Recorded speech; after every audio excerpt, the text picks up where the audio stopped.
This is FBG Jen. And FBG Kristen. And I'm FBG Margot, host and producer. You're listening to the podcast that will help you keep a lid on the junk in the trunk and inspire you to live a happy and confident life. Each episode, we chat with motivational experts and celebs and share our own candid adventures in being healthy. If you're looking for a podcast that's equal parts hilarious and enlightening, well then welcome to the Fit Bottomed Girls podcast. We're happy to say that Veridesk is a proud sponsor of the Fit Bottomed Girls podcast and our go-to choice for an active workspace.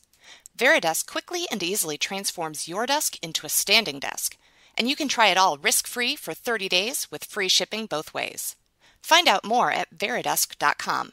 That's VARI desk.com. Welcome back to the Fit Bottomed Girls podcast. Today, our special guest is Deana Welch, is our interview today. And on the line, we have Jen. Hey. And we have Kristen. Hi, guys. So Deana is an energy worker. And actually, Kristen, you have a connection with her. Can you tell us a little bit about her for our audience? Sure. So I have known Deana since fourth grade. I changed schools and walked into her classroom, and basically we just pretty much immediately hit it off. I think we both really liked wearing hats and listening to New Kids on the Block. So, those are really good things to build a friendship on. And yeah, so we've remained friends ever since. And then a few years ago, when she started kind of delving into doing some energy work, it's a little out there for a lot of people, and it was for her too. So it was really interesting to share that experience with her to the extent that I could, and just watch her grow and support her and see what she kind of did with it. And now she's created like a whole business where she does online courses and works one-on-one with people, and she's got a background as a teacher, which she's been doing for a long time. And so that really, I think that really helps her in being able to communicate what it is she does and how she's able to help people, in this kind of like alternative healing realm in a way that a lot of people probably wouldn't really be able to do. So yeah, it's been really exciting to watch this happen, like as her friend, but then, just also as someone who is super into the idea of looking at the different ways that a person can heal oneself. And, because health is about a lot more than just like, staying in shape, fitting into, a certain size, eating kale, like, that's, we have a whole blog about it, Fit Bottomed Zen, in, there's so much involved. So I'm really excited that we were able to have her on the show. Yeah, so she wants to what I say in the intro is that she's out to demystify all things hippy dippy and showing the world how energy can work and help you make your life better and more positive. And I really enjoyed our discussion today because she was talking about low vibrations and high vibrations. And I just want to know, like, what are some of the highlights of this interview for you guys? For me, I love talking to her all the time because she really does take like things that seem really, really far out there, and maybe in some ways they kind of are, but she puts them in really understandable terms that are really practical. So it's not like, lay on a table and then have like, I don't know, like see colors. Like maybe you do that, but really it's more like she talks about in the interview, what she does as a mom and what she does as a business owner, and just when she's busy. There's a concept called segment intending, and that was a phrase I'd never heard before, but it's basically where she, goes, and you'll hear her talk about it, but she checks in with herself and was like, okay, like how am I right now on a scale of 1 to 10 in giving and receiving? And then what do I really want to do in this moment? What do I need? And then how can I honor that? And I think so many of us spend our lives, rushing from one thing to other, or one thing to another, or trying to go through our to-do list, that it's really easy to kind of lose sight of yourself and your day in a lot of ways, and just kind of be a slave to the busyness and the hustle, when really, it doesn't have to take meditating or, getting a massage or like this really big thing to relax. It really can just be taking a breath and taking a moment to be like, dude, how do I feel? What do I need? I think it's very, very practical, and I loved so much that she had to say there. What about you guys? I liked, we started pretty much right off, I think, talking about the ideas of energy as like something that you have, like saying that I have the energy to go run a marathon, or, oh my gosh, I have no energy, I just want to lay on the couch, and how that is both related to and also separate from your energy system, and like all of that, which is something that I think that that's going to be really helpful for people who maybe are not super familiar with energy work, but are curious about it. And I thought that was a really nice breakdown. How about you, Margot? I like the fact that we talked about, and I think about this, like people being in your body and being present in the moment with what you're doing, because it's so easy to get distracted, and you can be doing one thing and really your mind is like 1,000 miles away thinking of something else, and that kind of interferes with your enjoyment of life and really living life to the fullest. So I like the way she laid that out in the interview. I thought she was really wise.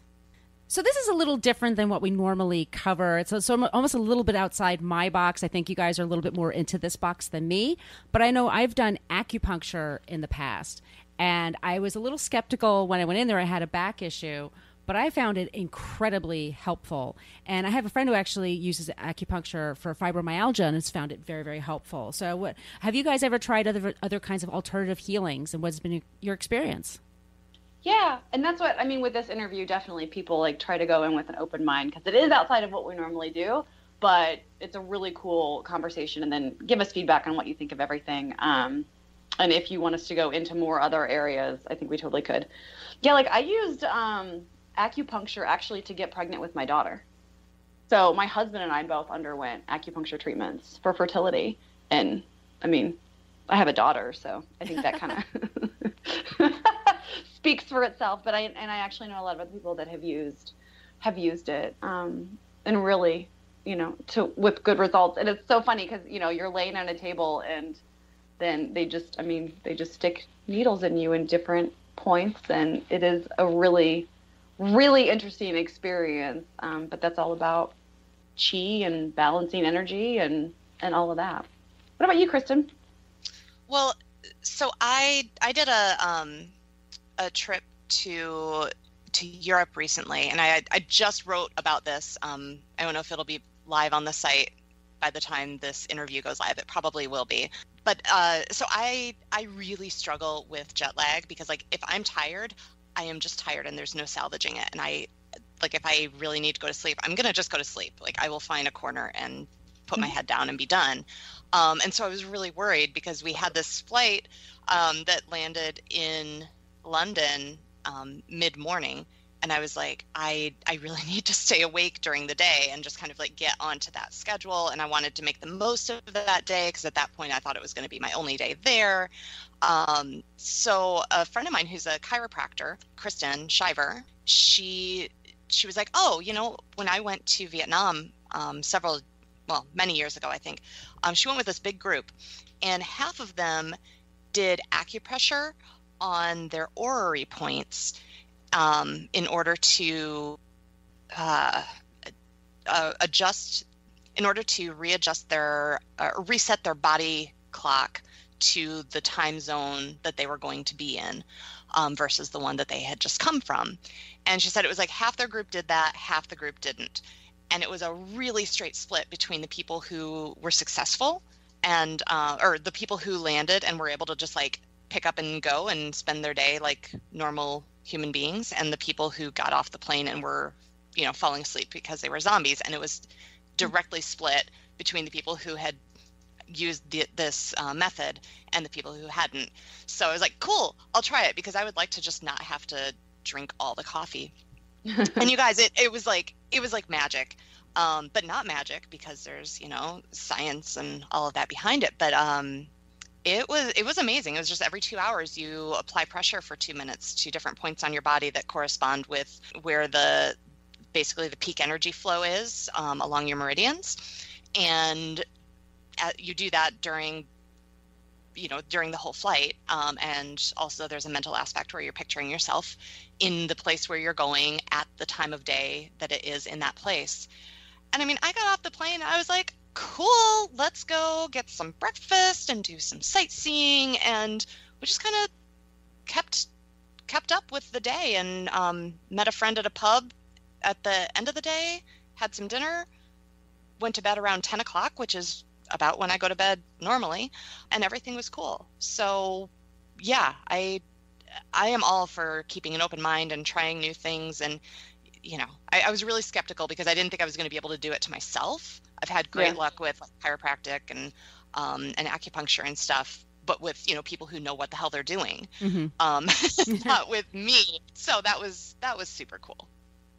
And then I should also say that I've done a lot of work with Deana because I've known her forever, and I owe her a huge debt of gratitude for things that she's helped me with, both personally and professionally, and down to successfully selling my last house. She has been a huge help. So yeah, I'll second that. Deana's kind of magic. I mean, she's kind of magical. But just to maybe circle this around back to healthy living and weight loss. In the interview, I'm just remembering, she does touch a little bit on possibly helping people, like how sometimes a lot of these energetic blocks or you can also just kind of think of them as even as thought patterns, I think too, or just perceptions of ourselves that hold us back from reaching our goals, from losing the weight, from making a healthy decision, and stuff that we've just been conditioned in our past to do. And it makes me think of this, oh my gosh, the milkshake study, Kristen. It makes me think of the milkshake study. Yep. So we can put the link in here. There's a milkshake study that NPR actually made a video out of it, and the video was super cool because it breaks it down in a really easy way, and it looks at hormones and hunger levels and all these things happening in the brain. That's basically just because people think that they're drinking either a diet product or a really, really creamy, indulgent shake, and their body reacts in a way based on their thoughts. So I think for anyone who's super skeptical or doesn't maybe thinks this is too woo-woo, is again to give it a chance, because there is just so much that we don't understand that I think it's just a really fascinating world. And again, I think Deana gives really good practical tips. But the milkshake study, I like the information she gave. Like I said, this is all kind of new to me, but I found it very interesting, and I could follow along. And I definitely want to think about some of her advice and how I could apply it to my life, and maintaining my energy levels. So what do we say we just go into the interview today? Let's do it. You guys enjoy. Did you know that being more active at work, like standing more and sitting less, can help improve your health, reduce back pain, boost energy, and increase both your metabolism and your productivity? True story. And our favorite way to get those benefits is with Veridesk. See for yourself at veridesk.com. That's VARI desk.com.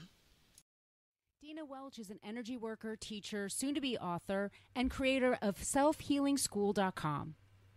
She is on a mission to demystify all things hippy dippy, how energy work can help you make positive and fast changes in any area of your life and career, even when nothing else has worked. Through her online courses, group programs, and VIP client services, Deana's down-to-earth approach empowers people to take control of their energy, ditch their emotional baggage, and transform their lives so they can fulfill their life's true purpose. She's here today to talk about all things dealing with energy. Welcome to the show, Deana. Hi, I'm so happy to be here. And I want to say yo before Kristen gets a chance to do it. That's my favorite part of the podcast. So yo.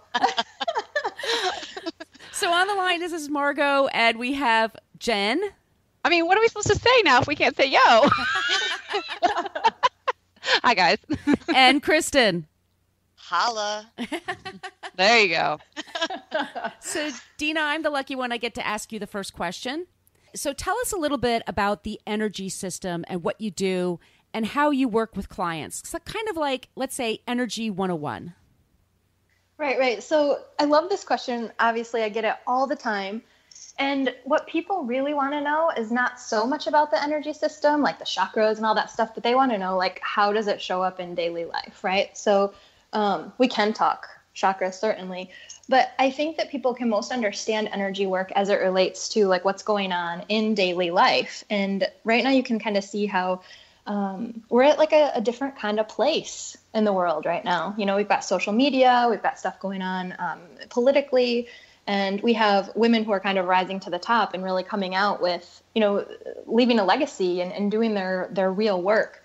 And so the energy system is a way that it's kind of like our secret power, and it's starting to become more and more mainstream. And a lot of the people that come to me, you know, say, well, how do I make my chakras work? And how do I do this with my energy system? But really the deeper question that they're wanting to know is, how do I find meaning, right? How do I connect with my true purpose in life? How do I show up with my kids in a way that feels really good and I'm not like tearing out my hair and losing my mind, right? How do I on a day-to-day basis use my energy and not end up on the couch with 5 glasses of wine, you know, curled up watching Netflix, trying to rally for the next day? And so really that's what the energy system does. It allows us to really connect in with what we came here to do and then do it during the day. So, and I think a lot of people, especially for people that are like into working out and healthy living, like, you know, you want to eat in a way that gives you energy, you want to work out in a way that gives you energy, you want to rest and sleep and recover so you have energy. Can you kind of maybe just differentiate between like having the energy to do something versus energy fields, or are they the same thing? Yeah, it is a little bit of the same thing, but it's also a little bit different, right? And that's the thing. A little background on me. I've been a sign language interpreter for about 10 years.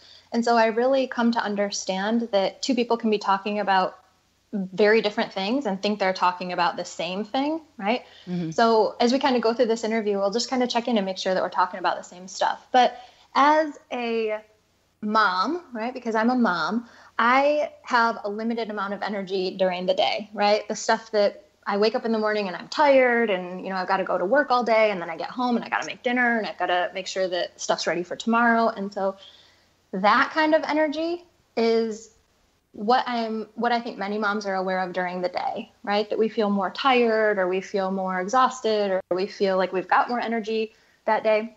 But that's not so different from what we talk about when we talk about the energy field, or the energy that we carry around us. And so the way that when we start learning about the energy field and we start learning about understanding and caring for our own energy, it actually becomes the exact same thing.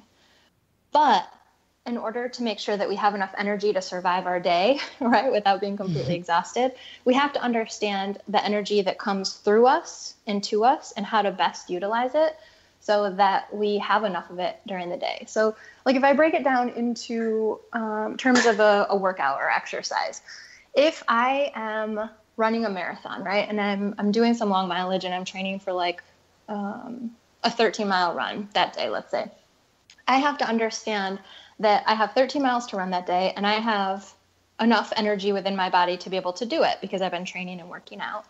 But the really important thing here to keep in mind is that we can use lots of different things like our mindset. We can use, obviously, food and exercise to increase our energy and to make it more efficient. So that's kind of where we hit this intersection of the energy that we have during the day, the energy that we need to get our stuff done during the day, and then this other part of our energy field and how they can combine to really kind of support and infuse one another so that we can have, like I have said before, more meaning and more connection with the people in our lives. Okay. So what's vibration got to do with it? Because I know when you talk about, and keep it clean, y'all. Yeah, I was like, you know, like you're on social, you're raising your vibe. And so I know that vibration is really important with all of your work. So I'm just wondering, can you give us some examples of things or feelings or emotions that are high vibration versus low vibration? And on top of that, because I really like my multi-part questions, can we raise our own vibration? And do we have any control over the vibration of the people and things around us? What's vibration got to do with it? I feel like we need to break down in a dance move, you know? Oh, yeah. Well, obviously, that's what right? Do with So vibration is the best way to look at this, I think, kind of with what Jen asked, is the energy that we carry with us during the day. There's different kinds of it, right? And if we're feeling overwhelmed and stressed, this is what I tend to refer to as low vibe, right? It feels kind of low, like low energy. It feels pretty stressful. It's lots of stuff is like there, but it's not really moving through us, right? So it leads to things like worrying. It leads to things like feeling really bad about that thing that happened last week, and you can't quite get it out of your head, and you wish you would have said that, you wish you would have said this, and that kind of ruminating, right, of thoughts. I like that you say last week as if I'm not still thinking about the things from 5 years ago. Correct. Yeah. Correct. Okay. Continue. Also low vibe. But, that brings up a great point, because what happens when we have this low vibe stuff within us is if we're not aware of this dynamic, it gets stored there. Just like your laptop, you store a document from 5 years ago and it's still there. It is still on your hard drive. And those low vibration stuff from, like the stuff that happened in middle school, the stuff that happened in elementary school, it's still stored within you. And at a moment's notice, it can kind of come up to the surface and it can be there. So with all the stuff that we're dealing with during the day, we're also dealing with stuff that happened years and years ago, happened last week, and the stuff that's happening in the moment. So anything that makes you feel icky, like that pit of your stomach, ugh, that's what I kind of refer to as low vibe. And we'll just put it into two categories for, sake of ease here. That the more high vibe stuff is the stuff that you feel like about, right? So my happy place is anywhere near the water. And as soon as I walk up to the water, I step, right up to the edge, and I just take that breath, and it's like, that to me is the high vibe stuff. And a lot of people that I talk to, a lot of my clients find those moments to be fairly few and far between, right? Where you're feeling really, really high vibe, where you kind of look around you and you're like, I am so grateful for the people in my life. And it's not just like, yeah, I'm grateful for the people in my life. It's like you feel it through your entire body. And probably one of the best ways or most common ways that this shows up is when we hug our kids or when we hug our pets, right? That feeling you get when you're just into all that juicy love, you're just feeling it so deeply through your body. That's more high vibe. And so more high vibe stuff might be acceptance. It might be love, joy, gratitude, peace, or like a really slow pace. Not that you're not getting stuff done and being productive, but that the pace of it feels slow enough that you can be really effective in everything you're doing. So those are the ways I kind of differentiate the high vibe and the low vibe. And the low vibe, I kind of, view that, just like I said, with the documents that we store on our laptop, right? We're kind of like carrying it around with us, stuff from like way, way, way back. And if we don't want that stuff there, then we need to bring it up and actually put it in the trash, right? If we don't want the document there, we bring it up and we put it in the trash on our laptop. And so that's one of the ways that we raise our vibe, is really finding those things that we're still carrying around that we never learned how to process through. We never learned how to get rid of. We might have had well-meaning adults in our life be like, get over it, right? This terrible thing happened and you need to get over it. Or, we had a situation as a child where we were really excited about something and then we got teased for it. And so, that stuff, like we didn't know what to do. Right. It's such a common experience. Like nobody leaves childhood unscathed. Like it happens to everybody and it's hard. And so those moments when they're, stored within us, we can actually go back within the energy system and pinpoint them and clear them up, let them process, because we didn't know how to do that as kids. Nobody ever taught us how. Kristen had one other one, like a 3-part question. Oh, I know. I'm sorry. Yeah, sorry. No, it's awesome. You mentioned the others. Can we affect other people with our vibration? Yeah. How do I make everybody else awesome? So my question was always like, how can I make my husband like not drive me crazy? How can I make my kids do what I want, right? And that's how so many people come to me. They're like, how can I make my family not make me crazy? Well, the short answer is you can't, because everybody has their own free will, and we wouldn't want to, right? Or maybe we would, but really that wouldn't work out for us in the long run anyways. But the only way that we can influence each other is if we first handle our own stuff, right? So we show up really, really connected. We show up really clear. We show up making sure that we have everything set within us, so we're not kind of dumping our stuff on the people around us. And when we do that, when we show up really clear and we breathe and we're very intentional about each interaction that we have, people around you start to change instantly just because you showed up in that way and we're breathing. It's really, really cool to see. So just following up with Kristen's thought there about the vibration situation, especially low vibration. I have a very good friend of mine that's in a low vibration situation that she really can't do anything about in the immediate, right? She's in a job situation that's really painful for her. So if you can't immediately fix it, let's just say, what can they do? Such a good question. Well, there's different kinds of low vibe situations. So there's the situation that you're kind of in the moment that's going to be over fairly soon, right? Like a meeting that might not be particularly fun to go into, versus more ongoing situation, like you're saying a job or a divorce or something like that. And so if you're going into a short-term situation or a long-term situation, I think the answer is very much the same, of being able to prepare yourself for those situations and the things that are going to come up. So that means what I call showing up right and tight with your energy and doing the things that you need to do to make sure you're clear and you're centered and you're grounded and you're able to show up in a way that suggests that you're clear and centered and grounded.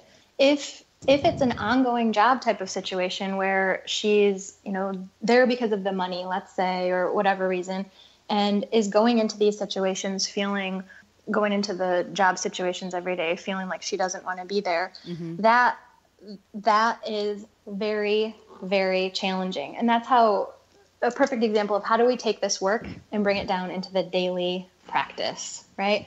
And some people are like, oh God, daily practice. I don't want to deal with daily practice. But in order to be able to show up in those places and make the best of it, there has to be work done ahead of time. It has to happen. The way you show up is going to influence the way you experience those situations every time. So with all of that in mind, because that's super awesome, is there ever a time where it is good to be at a low vibe or appropriate? And we've had other people, like we had one guest who was like, yeah, sometimes you just kind of need to have a bad day. You need to embrace the suck. What's your take on that? Well, Kristen and I talk sometimes about the days where we hide under the covers with nachos. That is so much part of, the day-to-day life of being a mom or, being a dad or showing up in the world and, doing your job, whatever your quote unquote babies are. So yeah, I think that is it good or bad to be in a low vibe situation? I would be more inclined to say that it happens, right? And so when, for example, I have stuff go on in my life, because I do all the time. I mean, we all do. I'll do the nachos. That's what makes me feel better. Like, I am not beyond emotional eating. In fact, it works really well for me a lot of times. But the thing that I think is important is to recognize that when those low vibe situations come up, I pay attention to them while they're challenges, and I process through them, right? Like I take action if I need to. I figure out what I feel about it. I work the energy around it. I work the energy around myself. And I do that before they become problems, because the problems are the ongoing things that pop up over and over and over. And we feel like, man, I thought I dealt with that. Why is this still happening to me? Like I thought this was something that I had healed, or like I went to therapy about this for 5 years. Why is this still coming up? So those are more of the problems that were never actually processed through fully. They might have been processed through in varying degrees, but really letting myself say, okay, hey, yeah, this is something that is not fun. And I'm going to go ahead and have some nachos and just like allow it to suck. And then I'm going to go ahead and figure out, how I'm going to process through it. How am I going to approach it? What am I going to do about it? And then let it go. Because the thing that I think so many of my clients who come to me really don't understand, and I feel like this is such an empowering piece of the work that I do, is true emotion, like anger or sadness. It really only lasts like 30 to 90 seconds, right? Which is not very long. But the thing is if we have something happen to us where we feel really, really sad, and then we start thinking about it, and then we start thinking about the other time that we were sad, and we start thinking about the time that this happened like 2 days ago and 5 days ago, and all of a sudden we've taken something that could be like 60 minutes of us just feeling sad and turned it into something that like we cry about for hours and hours and hours, right? And so instead of processing it through and just feeling sad and then letting it move on, we kind of hang on to it and we push it away. We don't want it to be there. And why does this happen to me?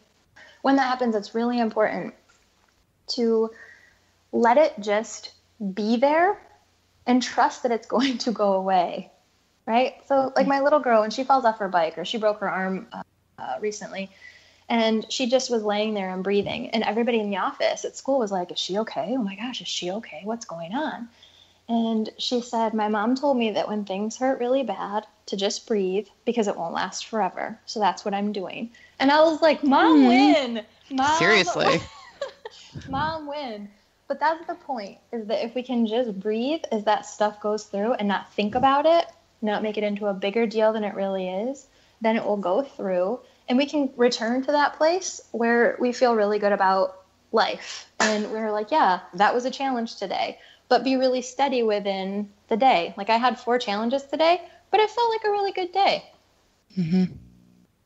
So, Deana, you talk a lot about being in your body. And I think that's a concept that might sound just maybe a little woo-woo to some of our listeners. So, and I know that that's not your jam. You don't want to be like too woo-woo. So can you explain this in a way that folks who maybe aren't familiar with energy work can understand it a little bit more clearly, or, you know, maybe picture it a little bit more easily? Yeah. So being in your body, it sounds woo-woo, it sounds hippy-dippy, and a lot of this stuff does, which is why it's hard to, talk about some of it, and experiencing it actually makes more sense. But being in your body is this idea that you have to like literally feel yourself in your body. And for some people, this is really groundbreaking. It's like, well, what do you mean I need to feel myself in my body? But if you think about it and just kind of take a deep breath right now and feel yourself in your feet. Like, don't look at your feet, don't wiggle your toes, but actually like feel yourself in your feet.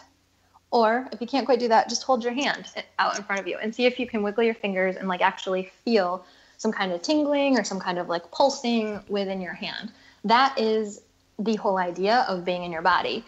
Now, what people might understand better is what it's like to be out of your body, right? So being out of your body is a sense that you are kind of like chasing your day, right? Like I have this to do and I have this to do and I have this to do and I have this to do. So that's being out of your body. The feeling that one might have if they are kind of watching themselves or like watching what's happening from a different spot, like being outside their body and kind of watching a situation unfold or like watching things happen. Some forms of deja vu, like, oh my gosh, this has kind of happened before. That's so weird. Can mean that you're out of your body. One of the common ones I had, because I spent a great deal of my life out of my body, was getting hurt. Like I would shut fingers in drawers. I would slam my foot in the door. I would like smash my elbow. I used to hit my head all the time. And those are, to me, classic symptoms that we're not in our body and we're kind of somewhere around outside of it. And the reason that this happens is because so many times women are body shamed or are taught that their body isn't a safe place to be. So whether that's, some kind of physical trauma, sexual trauma, emotional trauma, whatever, they have had this, made this unconscious decision that, yeah, my body is not safe. So I'm just going to kind of like not be in it. And particularly heart-driven, heart-centered, or very intelligent women will experience this too, because they kind of live in their head, right? They think about everything, they ruminate about everything, like they're living in their heads and in their brains. Or our caregivers who are, living in our brains, but they have this really big heart, and so they will live from their heart and their head on up. But to actually get in their body and feel themselves in their feet and feel themselves, sitting in the chair that they're in, that's a whole nother ballgame for a lot of women, men too. But this really affects women more, I think, than men, based on the people that I've worked with. So I find this as an instructor. I teach a spin class Mondays and Fridays at 7 a.m. And I could tell the ones that are in the room and that are not in the room, if you know what I mean. Like some of them are just pedaling their feet and they're not really working out. So talking about being in your body and how it can help in different circumstances. Can you speak to that, especially in physical fitness? Yeah, for sure. I agree with you. When I go and do strength training, I can see that too. And I even notice when I'm in it and when I'm not. I'm doing bicep curls and I'm like, somewhere outside of my body, like, can we get this over with? This is really, really painful.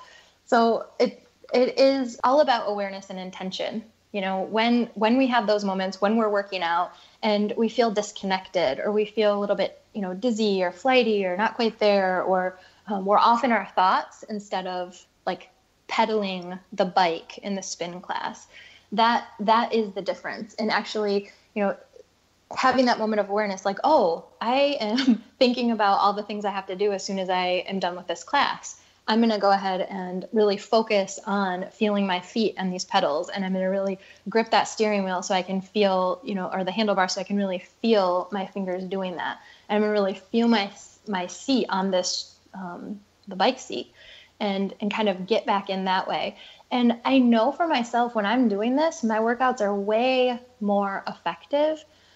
But the other thing that happens, and it goes back to what Jen was talking about with the energy, if we are in our body during the day, during workouts, during our meetings, during our interactions with our kids, then we are able to better utilize the energy that we have during the day, right? To get all the stuff done that we need to get done. And by that, I mean, if we are out of our bodies, it's like driving our car, being outside of it, right? Kind of like reaching in through the window and steering the car and like running alongside of it. It's just not a very effective way to drive a car.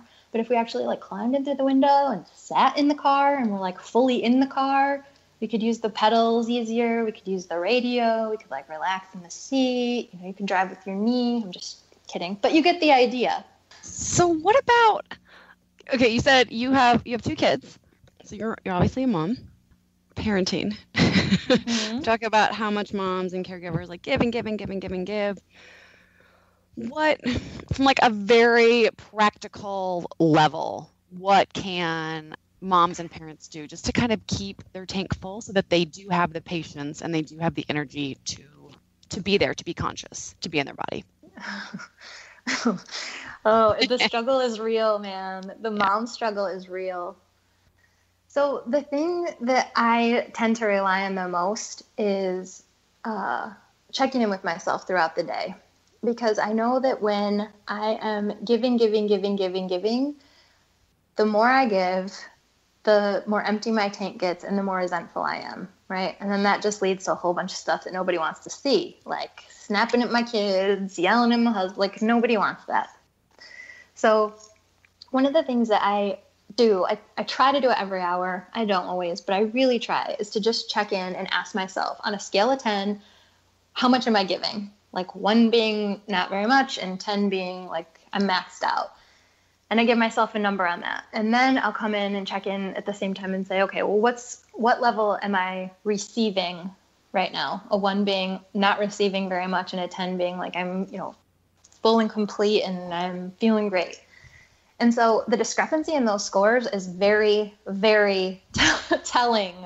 So if I'm giving, at 6 o'clock, I'm in a helping profession. I've been giving all day. I get home, I'm giving, baby's crying.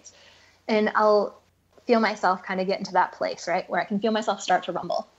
And I'll give myself a score. It's usually like an 8 or 9. And then I'll be like, okay, well, what's my receiving score? Generally like a 2 or a 3, right? Like, that feeling where it's like, I've given so much and I need to go to the bathroom, or like whatever the case may be. And so if I notice that my score of giving is a 9 and my score of receiving is a 2, that is a recipe for resentment. And that is a recipe for like lashing out, freaking out, melting down for me. And so then I figure out, how am I going to make scores more balanced, right? So if my husband's home, I'll usually signal him with a tap out, like we literally high five and like I'm tapping out. And so then I'll take my 2 minutes And it generally works okay. Usually we don't have to tap out at the same time, although that has happened. You're like, no, really, I did it first. Yeah. Yep. Nope. I'm tapping out first. You have to go in. But then I'll go and I do what I call segment intending. And it's just like a couple minutes of really deep breathing, and like 1 minute, 2 minutes, I breathe, and I just breathe and I breathe. And as I'm doing that, I feel like tension in my shoulders. I feel the tension in my neck. Like that's where I usually carry the most stuff. That's where like my energy gets stuck generally, is shoulders, neck, and jaw. And so I'll just breathe through that and try and like release it as best I can, right? Loosen it, let it relax. And then when I feel like I've got things flowing again, you know, and I feel like, okay, I got this. It's all good. It's all good. Then I will set an intention. Like, how am I going to show up when I go back? What do I need to be able to do when I go back? And I'll make that really clear intention. Like when I go back, I'm going to show up in this way, and I'm going to make sure that I notice this thing for me. So then when I go back, I will, use that intention, but also pay attention to the times that I'm not receiving, right? And what I mean by that is like, I have to sign my homework paper for my daughter, and I have to make dinner, and I have this baby on my hip who's crying, but where am I, and that's giving, but where am I not taking in an opportunity to receive something back for what I'm giving? So I sign my homework paper, and my 8-year-old's like, hey, thanks, Mom. And she kind of gives me a side hug. Am I going to say, yep, no problem, and keep on doing the next thing? Or am I going to take a few minutes to receive that side hug, Same thing with my son. When he starts crying and I'm fussing and singing him a song, am I going to take a second to receive that smile and that short pause of the crying? Or am I just going to blow right through it? Because those are the important times during the day. Just like we breathe out, we have to breathe in, and when we're giving out, we also need to find those times to receive in and to breathe in, because otherwise it's just going to be, it's going to be off, and we're going to feel, I feel resentful and angry and exhausted if I'm not more mindful about that. Yep. So are there ways, you sort of answered this with taking time with the segment intending, is that what you said? And breathing. But in terms of receiving, one thing I want to say is you did a post for us on this a few months ago, and it's about receiving through your back. And that is something that I have shared, and we'll make sure to put it in the show notes. But that's something I have shared with so many people, and completely random people. I don't know how it always comes up, but it does. And I've found it to be so helpful because I was always a short hugger, and I've gotten much better about receiving that. And I think I was really uncomfortable with it before because I didn't really know what that was. But okay, I just digressed. Ignore. But I'm so good at this, guys. Gosh. So what if you don't have someone in your life from whom you feel you can receive? What if you really feel like you are alone? What if you don't have a dog or a cat or a child or a partner or a friend with whom you're close enough that you can say, I need something from you, and you're comfortable receiving it? What can you do? Well, I think receiving love from other people or pets is one way to receive anything, right? So when you think of the giving and the receiving as a breath out of the giving and a breath in is the receiving, then breathing in can be pretty much anything. That receiving in can be pretty much anything.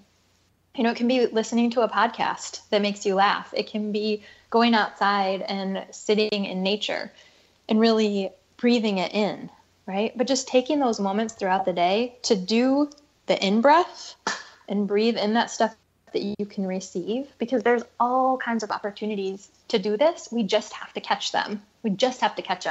And while, the people that we live with and the animals that we live with, those are one of the most glaringly obvious ways to receive, there's many, many, many other ways. So it's all about finding, what that currency is for you, what makes you feel better. And, I think that self-care is something that comes up a lot in this arena with moms in particular. And some moms will say, well, I go and get a pedi and that makes me feel relaxed. But, receiving is a really hard thing for a lot of women because, I had found myself going to get a pedicure and just kind of like being uncomfortable having somebody like do that, right? Being uncomfortable, being served and having somebody like scrub my dirty old feet. Like I wasn't even allowing myself to receive that because I felt so uncomfortable. So really kind of, Same here. yeah. Or like, you mentioned the hug, Kristen. I think that when we're paying attention to our backs, the receiving comes in through our backs in the back of our energy system so much that a lot of women have issues of tightness in the back, right? Of just carrying like really tight back muscles. And I think that I know that there is a correlation here, certainly, because it's our body gives the tells, right? So if our back is tight, then that means we might not be fairly good at receiving. And so really relaxing your back and allowing some of that stuff to come in. If somebody were to give you a hug and they pat your back, notice if that makes you uncomfortable, or can you find a way to receive that a little bit more? Compliments, I think people who give compliments need people who will receive them. If you're giving a compliment to somebody and you're like, hey, it was so awesome when you did this, and the person's like, yeah, but okay, whatever. That's not super fun to give a compliment to that person. It's like, no, but I said this was really awesome. Yeah, but whatever. Or if a friend wants to take you out and buy you lunch, can you actually receive that and be grateful for it? Or is it more like, oh, well, I'll get you next time. Or, oh, you don't have to do that. Why did you buy me lunch? I feel so bad. Like, what is the level at which you're able to receive some of these things to offset how much you're giving? Because it's really, really important. And then I'm just going to pop in with a thought. When we were talking to Danielle Laporte for a podcast episode, she was like, I asked her something about boundaries or giving, or it came up in the conversation, and she was like, I want to be more generous. Like, I don't want to limit like my giving. I want to be able to give more. But I think everything you're talking about, like, yeah, you can, like, don't overgive people, please. That's different, than being truly generous. But there's a lot of stuff going on in the world. So the more we can receive, be open to that and get it, and then we can, do more good things in the world. Well, yeah, and it's all about the, awareness and the intention of that whole dynamic, right? That's why I was saying I do the check-in with myself on a scale of 1 to 10, because I hear so many people, and I've been on the receiving end of this, so many people saying, you need to slow down, you need to not be giving so much. You need to not be like doing so much. And I was like, what? I want to give this much. Like I am in a helping profession, and have been a teacher for 16 years. And so I want to give. That's where I feel the strongest. But in order to give at the level in which I am on this planet to give, right? The generosity that you mentioned, in order to be able to give generously with no agenda and feel really good about it and be able to give things that actually help other people and empower other people and benefit other people, like you have to be really, really aware of how full or how empty or combination of the two you are, because otherwise it comes at a very high cost to the giver if they're giving and trying to be generous from a place of having really nothing left to give, or if they're so full because they're able to, find these opportunities to receive during the day, and then they can give from that space. It's kind of like going to a buffet, right? Like if they're filling that buffet line, and every time you go up there, it's like, oh, you've always got the hot chicken and you've got the mashed potatoes that don't have like that crusty ring around the edge of the pan, and you can like eat all the stuff that you want. But if you've ever been to a buffet where like the food's been sitting there for a while, like, hey, nobody wants that buffet. That's no good. That is the worst buffet ever. You want the stuff that like people are stirring and like the hot stuff's coming out, and you don't want the nasty stuff that you got to scoop the bottom of the pan to get. And so it's that same kind of thing. When you're able to bring that receiving stuff in, you can be so much more generous. It isn't about being less generous or taking time away or finding the balance. It's about being balanced and calling that stuff in so that you can actually give more and have it feel good to give that. Yeah. To give more and be generous. So what are some easy ways people can better connect to their intuition? Intuition is a superpower that everybody has that we don't always give enough credit to. And when we are not fully in our body, we cannot hear it very well. So what I mean by that is sometimes people will confuse intuition with thinking logically, or, speaking their truth, or, doing what they think they should do. But intuition is this really, really soft, gentle voice that is so, so powerful. And when we learn how to line up with that knowing, right, that inner sense, that knowing, we're able to turn the volume up on that. So we have more access to it all day long. And our intuition is something that it will never fail you. Like, it will always find the win-win in any situation. So if you've got one of those really tricky things that are happening at work, or tricky things that are happening in a relationship, if you're connected to your intuition and acting on it, you're going to be able to find the win-win of that situation without fail every time. Connecting to it can be a little more difficult, because if we're not in our body, or if we are practiced in just thinking and being in our head, then we're going to miss the cues from our intuition. And so really taking that time to, do that segment intending, right? If I'm going into a place where I really want to be clear and I really want to, use my intuition to guide me, or if it's particularly tricky or whatever the situation may be, I'm going to come back to that. I'm going to sit down. I'm going to take some really deep breaths. I'm going to relax all the stuff that's tight in my body, and I'm going to set an intention.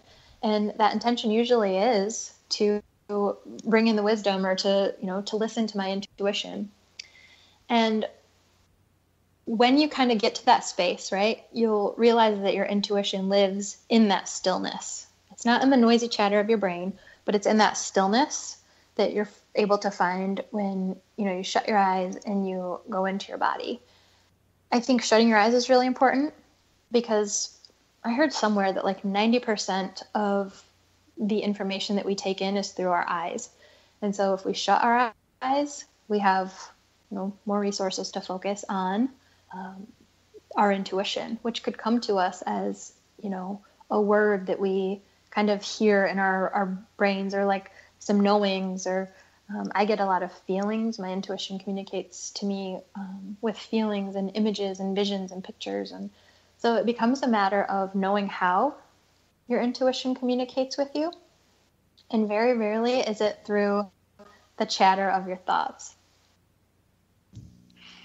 So with everything going on in the news and in the world, do you feel like, A, do you feel like your work is more important than ever? And B, how has it kind of changed maybe how you work with people and what you do offer the world? You guys are asking some good stuff. Yeah, I think that everyone's work is important. I don't necessarily. So it's interesting, right? The work that I do, if I get too heady about it, I'm not able to do it as well. So what I've found is that I do my work, and I do my work outside of work, right? So what I mean by that is, like, I show up as 100% clear as I possibly can for every client I work with.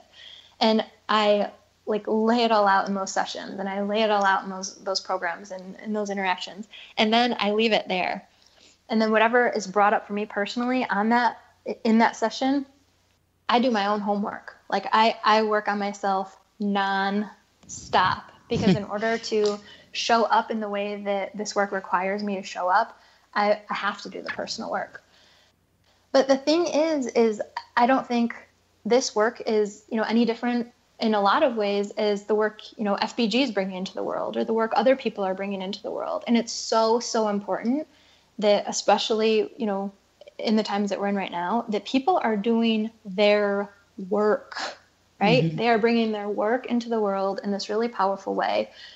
Because the interesting thing about what we're talking about today, like energy and energetic vibration, is that if we are coming personally into interactions from a really high vibe place, And if we are also, or separate, thereof, bringing our work into the world in this really high vibe place, we're able to offset tens of thousands of people acting in hatred, right? So what I mean by that is when I'm able to start with Deana, right? And I do all the stuff to clear my energy, to get crystal clear on my purpose, to show up every day in as high vibe of a place as I can possibly show up in that day. When I walk into a room of people complaining about the news or, doing this or that, my presence, I don't have to say a word. And this is anybody's, not just me, but the presence of high vibration positively influences and impacts anybody at a lower vibration. And you've experienced this. I know you have. Like, you go to the grocery store and you're kind of all like walking in your funk, right? Like, oh, this thing happened and I've had this bad day. And then you see somebody who's like walking along, pushing their shopping cart, singing. And you're like, well, I feel a little bit better now. Have you ever had that? Mm-hmm. Or you go to the gym and you're like 5 a.m. workout and you're dragging. And then your instructor's like, hey, come on, it's time to work out. And yeah, sometimes you might be like, no, not hey, yay, it's time to work out. But somewhere in you feel a little bit better, right? And usually by the end of the workout, you're like back to that high vibe place. So I think it's really important here that everybody's work is important, but the way we show up to that work is so, so huge right now. On social media, can we show up in a high vibe place? There's all kinds of I call it publicly processing problems, all this crap's happening, so I'm just going to dump it on social media. Or, I have witnessed some interactions in public where people are venting or yelling at each other. It's just not pretty. That happens, but it's not pretty.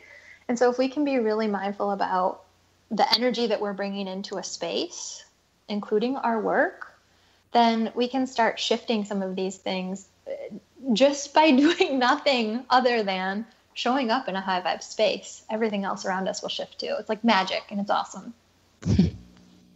So let's bring this around to, you briefly talked about how this impacts, when you're at the gym and all of that, but let's bring it around to workouts and healthy eating habits and all of that. Is it possible to clean, raise your vibration or clean up your energy and see results in terms of becoming healthier? Do you think strictly from the energetic side, or does cleaning up the energy around all of that simply enable you to do more in terms of working out and eating healthfully and mindfully? And I'll also ask, have you worked with clients where it's been maybe they've really struggled with emotional eating or weight loss or something, or just can't seem to motivate themselves to get to the gym, and then all of a sudden, you worked through this energy block or this limiting belief or something, and it just completely changed them? With the clients that I have worked with, generally speaking, they come with their thing. That could be emotional eating and being overweight. That could come with a health problem. That could come with a mental health problem. That could come with, they feel crappy all day, every day, and are totally miserable and are searching for something that they can't quite put their finger on, wanting some meaning in life. I love working with every single one of them because I can very clearly see what those blocks are. And that's exactly what we're able to release with the energy work. Because the way that energy works is that we store from a very young age all kinds of crap, right? Emotional baggage, gunky stuff, trauma, all kinds of things that show up for us later in life and often. And so as we're kids, you see kids, they're so light and carefree and everything's fine. And then you kind of see the middle schoolers and the high schoolers and you're like, wow, what happened? They used to be such a happy kid, right? Well, what happened is life and all of the stuff that we kind of collect as children, and, an expectation of, mom and dad to behave a certain way, and, a belief oh, my teacher told me that I'm not good at math. And, we start collecting all of these things from people around us, and they get stored within us, in our quote unquote internal hard drive, and we carry them with us. And every day we get more, and every year we get more and more. And so by the time we get to be an adult, we have our own unique set of these beliefs and limiting beliefs and all this gunk that we've carried around with us. And then how that shows up in our life could be, in one of those ways, like an eating problem or an eating disorder, or, issues with not wanting to work out or not seeing results when you do work out, or like I said, mental health or physical health. And so really it's about two things. One, cracking that code. That's my special superpower. Like, what are the biggest obstacles in your energy system? What beliefs are preventing you from the outcome you're wanting? What past traumas are preventing you from the outcome you're wanting? What is blocking your path to what you are most wanting?